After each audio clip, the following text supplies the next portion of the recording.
Perú es el único, junto con Ecuador, los únicos países que utilizan las pruebas serológicas para diagnóstico. Doctor, ¿cuáles son sus impresiones? Nosotros acabamos de presentar un reportaje que lamentablemente podría reflejar lo que ha estado pasando en nuestro país y por qué la estrategia contra la pandemia con pruebas rápidas, que nunca se debió hacer, no ha dado resultado. Es decir, de 300.000 pruebas que se compraron, 226.000 simplemente no servían, tenían bajísima sensibilidad.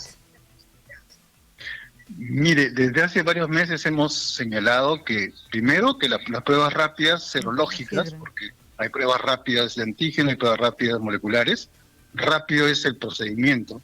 Entonces, las pruebas serológicas tienen que ser usadas para fines de salud pública, para medir cero prevalencia, qué proporción de una población está afectada. La OMS y el CDC de Estados Unidos no recomiendan el uso de las pruebas serológicas, en este caso rápidas, para el diagnóstico individual. O sea, nunca debieron usarse. En el primer momento, claro, por emergencia, pero eso no debió quedarse más de 3 semanas, un mes, ¿no? Porque lo que pasa es que con las pruebas serológicas yo llego cuando después, siempre voy a diagnosticar entre 1 a 3 semanas después de que ya ocurrió la enfermedad. Entonces no voy a poder identificar a los que están activamente con la enfermedad, que en una epidemia, y peor aún en una pandemia, es lo que necesita hacer el equipo de salud. El equipo de salud necesita encontrar a quién tiene el virus en ese momento para dar todas las disposiciones que ya conocemos. Claro, para partir de eso, armar la estrategia de control de la epidemia, ¿no? Claro, entonces, o sea, detectas quién lo tiene y haces el cerco epidemiológico. O sea, en primer lugar, o sea, cuando uno hace pruebas de cualquier tipo, pruebas diagnósticas, uno tiene tres elementos. Uno, ¿cuál es mi objetivo? Segundo, ¿cuál es la sensibilidad? Y tercero, ¿cómo interpreto los resultados? Entonces, el objetivo de las pruebas serológicas es conocer cuánta gente tuvo en algún momento la infección, no quién tiene en este momento. Coincide y eso confunde, pero Perú es el único, junto con Ecuador, los únicos países que utilizan las pruebas serológicas para diagnóstico, y eso ya eso 8 meses error. Después, claro.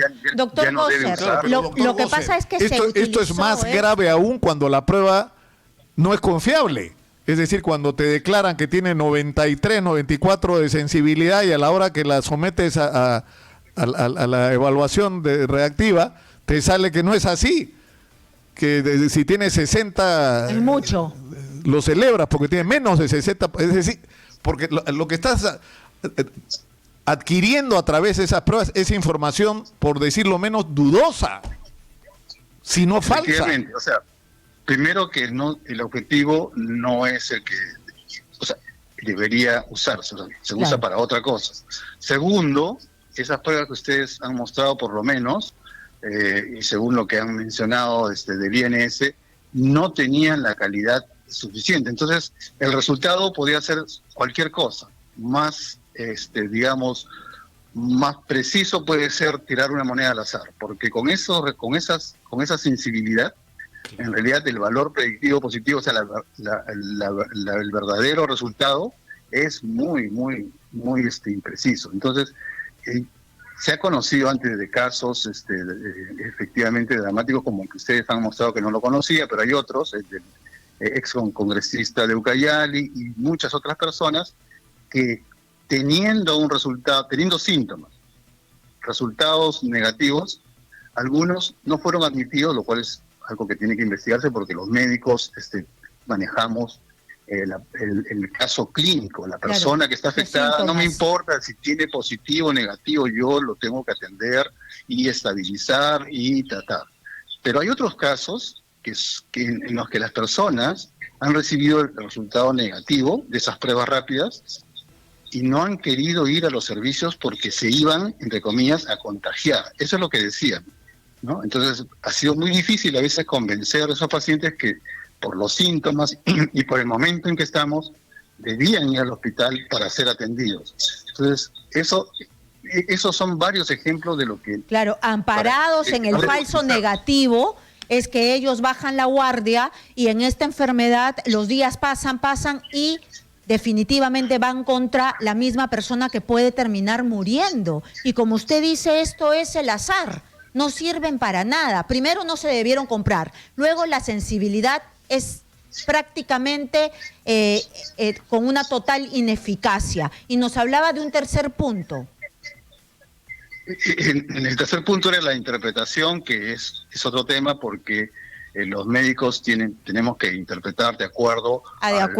Y que las personas se iban a su casa. Y a mí lo que me ha llamado la atención es que estos exámenes en el laboratorio, se han investigado estas pruebas en la última semana de junio. Y se dice urgente, y le ponen un sello rojo, urgente. 17 de julio le llega al jefe del INS, el doctor Cabezas. Estamos octubre y nosotros llamamos al doctor Cabezas y nos dijo que no sabía de qué se trataba. Y después ya se comunicó con nosotros el subjefe del INS. ¿Así se puede tratar la salud de nuestro país? Bueno, normalmente cuando el INS lo que se encarga es de verificar la calidad de las pruebas, no es el que tiene que responder, pero ante una prueba que tiene una sensibilidad tan baja, debe avisar inmediatamente por los medios formales y por los medios informales para detener eso, porque está en juego la salud pública, no la salud de una sola persona, sino de muchas. Entonces, bueno, eso habrá que ver qué cosa ha ocurrido en detalle.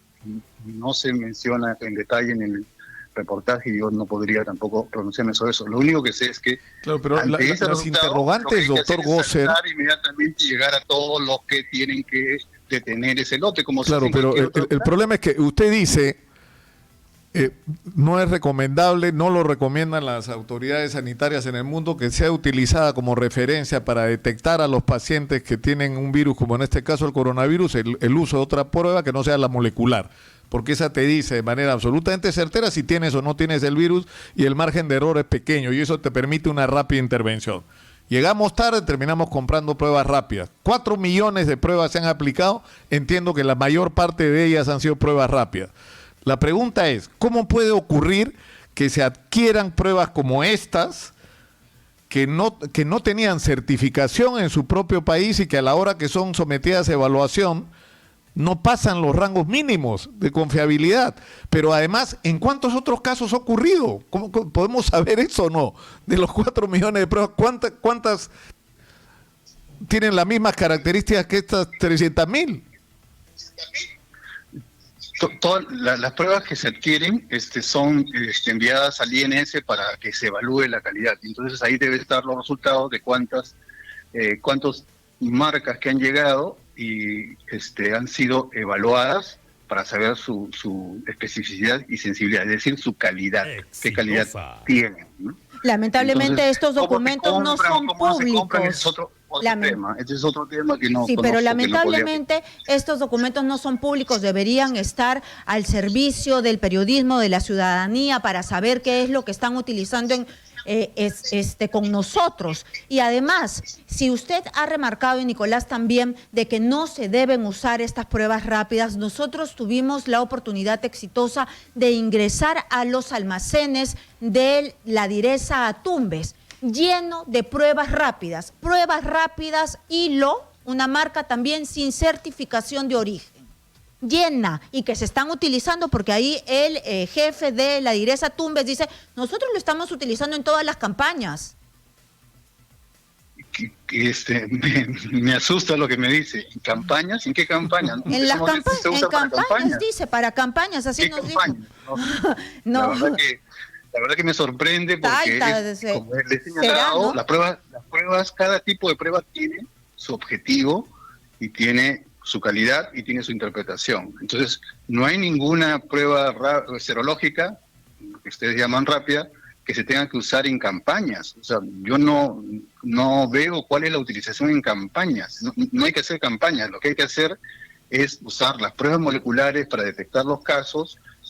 Una vez que se detecta un caso, hay que usar con sus contactos más cercanos pruebas moleculares para saber si son contactos sintomáticos o asintomáticos, y a todos ellos aislarlos para que no sigan contagiando. No hay ninguna campaña que hacer. Doctor, Eso es ¿y si seguimos en error. este camino y nos viene la segunda ola, vamos a fracasar?